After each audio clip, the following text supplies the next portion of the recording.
Hey there, Ryan coming at you from my dining room again. A twofer today because I got a little bit of time before I head out and do some day job stuff. But if you can hear me over the mowers outside, I want to go over a little bit of my philosophy about getting faster on the run or maybe maintaining, especially as you know, as you're approaching your 70.3 or 140.6 Ironman, not really standalone running because that's kind of a different animal. But say you want to get faster to 70.3 distance, or you like your speed and you want to keep it.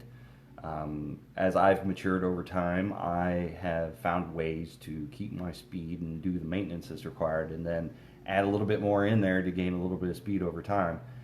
In addition to the swim, biking, running, all that other fun stuff. That's we'll just kind of push that to the side. But anyway, I just kind of want to go over one of my tips that I posted in the Facebook group. Look up, sign up triathlon from sign up to finish line. Yeah, it'd help if I can remember my own Facebook name on there. But check out setthepacetriathlon.com. You can hit my Facebook page from there and like it, join the group, all that kind of fun stuff.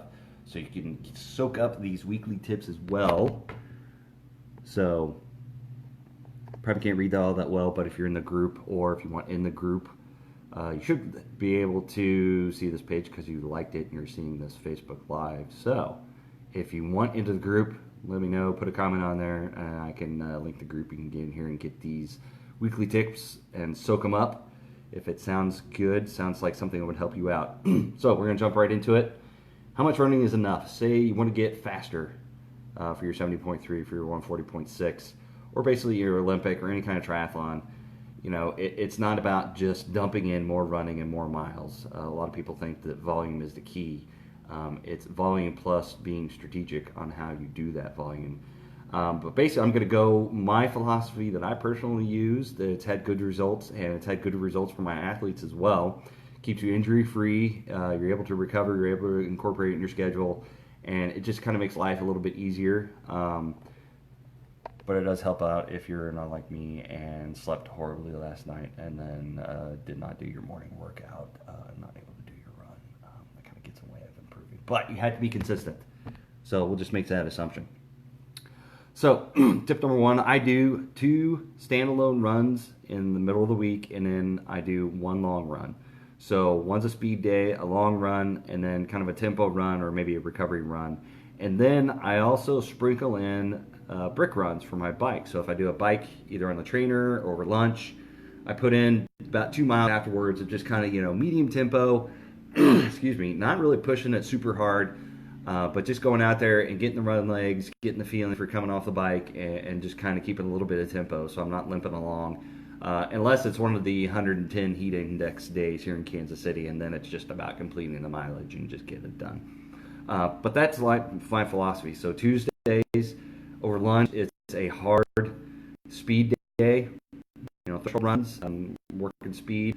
Or if I'm in if I'm a build phase, I'm doing kind of a workout that incorporates speed work in it. So intervals on the run on the treadmill, half mile at a time. Right now, I'm 2 months away from Ironman Chattanooga, so I'm working on higher end threshold. So it's 4 by 9 minutes of all out hard running, followed up with 2 minutes of recovery in between sets. So that's my lunch workout. Luckily, the weather is cooperating, so I'm able to do it outside. Otherwise, I would not recommend doing that in the heat because it'll be horrible for you. You will not reach your goals. You will feel wretched, and you will not make it through all the intervals. So ignore my dog running around jangling his tags. Anyway, so 1 speed day. I do try to get in there 1 tempo day. So a standalone run where you're doing 6, 7, 8 miles of kind of tempo, race, effort, speed. So you're kind of in that gray area, zone 3. It's a little bit more difficult in zone 2, but you're not killing yourself. It's something you can maintain for a decent amount of time. And then I followed up, like I said, with my trainer rides, or if it's a lunchtime ride or anything like that, followed up with just 2 miles off the bike, and that does require getting up a little bit. It's like 16, 17 minutes more of extra time on your workout. But you're already sweaty, you're already gross. All you got to do is switch your shoes and go for a run. So if you're home and you're lucky enough to have a treadmill in the basement, you just hop on the treadmill. If you're at home, you do a trainer ride, and it's nice enough, just go run outside real quick. If you're doing lunch, just either at the gym, go run 2 on the treadmill, or run outside for 2 miles. Excuse me. It's very convenient to get it in, and it also kind of bumps up your volume and it adds consistency. So potentially you're running every day, but every day is not like a killer workout. So 2 miles running in one day is not really going to overwhelm you. So, like I said, for a half Ironman, that's about 20, 30 miles per week for me. So, that gets me to like a 128 half marathon standalone time. Usually my half Ironman runs are about 140, 145, just depends on the course, depends on the heat. For me, that's where I'm at right now. Sure, I'd love to throw down a 112, but that's going to require mileage that just doesn't fit my life right now. So, to get to the elite level, you are going to have to spend elite effort. So that's going to be volume, that's strategic, that's getting in long runs, that's being consistent.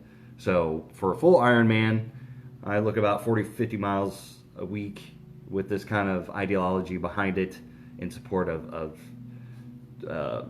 speed work, tempo work, a long run, and I do sprinkle in probably one more zone 2 long run in there somewhere if I can over lunch, 7 or 8 miler tacked in there as well. Definitely want to get a little bit more mileage in for the full Ironman distance. So even though I'm getting more mature, this, knock on wood, is keeping me from not getting injured. I do get niggles here, I do get sore or whatever, but I take care of myself. I try to get my rest. I do my massages. I do my stretching, dynamic and warm up, and then static stretching at the end of workouts. So just that body maintenance of making sure you're taking care of yourself, making sure your shoes are rotated right. And this has kept me, like I said, I've not had to withdraw from a race or stop training or anything. I have not had to take time off, no stress fractures. I have had some plantar fasciitis issues, but with the proper therapy, kind of got rid of that.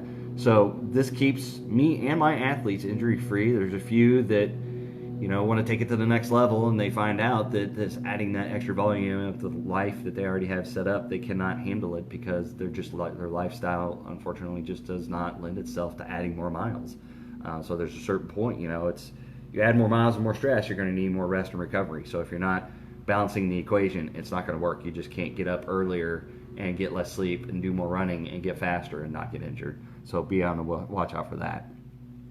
So be smart and work right amount of easy work to recover and allow adaptation. So it's not speed, it's not long course, it's not volume all the time. You need to do cycle in, weeks where you're taking it easy. There's weeks I don't do fast tempo runs. It's just all zone 2 stuff.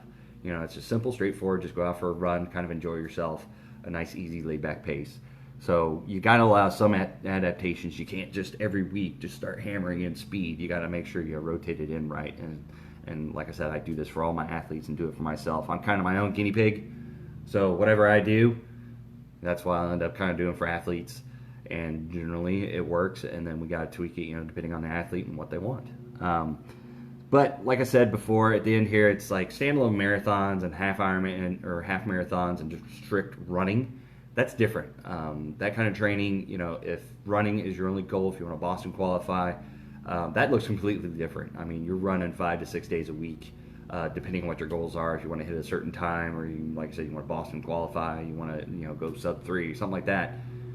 You're going to have a lot more running, a lot more volume. So that 40, 50 miles per week is going to be kind of your standard if you want to be elite for like a half marathon distance. That's the kind of time you're going to need. But like I said, it's not just about volume. So these are kind of the tips. If you want to get faster out there, be strategic in the runs that you do have the opportunities for. Make them count. Don't just go out there and run and add more volume. Well, I'm going to do 5 runs a week instead of 6, and then expect to get faster. You might get a little bit faster, but you're not going to really reach your potential unless you're doing it strategically. And like I said, this is kind of my blueprint of where I start, and then we tweak it there for whatever the athlete and whatever their goals are. So, got any questions, put in the comments. If you want in the group, Triathlon from sign up to finish line. So I'm posting my weekly tips. I've kind of consolidated a lot of the groups I used to have for individual events and stuff. So it's all in here. Focusing on other groups, focusing on races, Ironman Tulsa, 70.3 Des Moines. I'm going to be there hopefully with you. Looking at Ironman Chattanooga, I'm doing that one. Part of the Ironman University Certified Coach event team, the head coach for that one. So I'll be out there at the Become One tent for y'all. So stop by. So basically any races I'm doing, I'm going to focus on, and the ones my athletes are doing, specifically like 70.3 Waco. We'll have a lot there going there, and like I said, Tulsa, Des Moines.